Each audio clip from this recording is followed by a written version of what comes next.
সর্বোচ্চ আদালত যে নির্দেশনা দিয়েছেন সেই নির্দেশনার আলোকে যেন মন্ত্রণালয় কার্যকরী পদক্ষেপ অনতি বিলম্বে নেয়।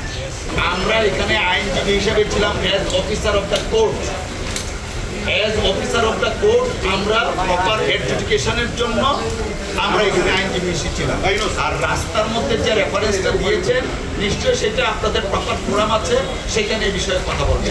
তাকে আদালতের অবজারভেশন সবসময় আমরা ফলো করি এবং এবং এবং বারের প্রেসিডেন্ট সাহেবকে ডেকে একটা দুটা কথা বলেছেন এবং প্রেসিডেন্ট সাহেব বলেছেন তার উত্তরে, এবং আমরা আবার এটা বলেছি যে অলওয়েজ বার এবং বেঞ্চ আমরা শোল্ডার টু শোল্ডার কাজ করি, যেটা ইতিপূর্বে প্রমাণিত হয়েছে।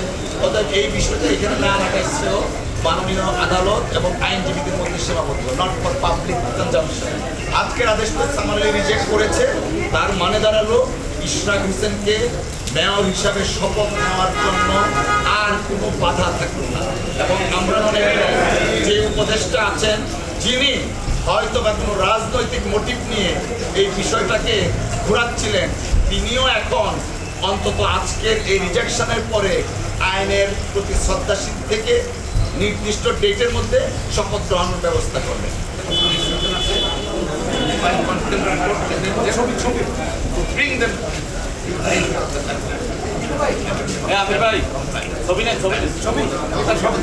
শপথ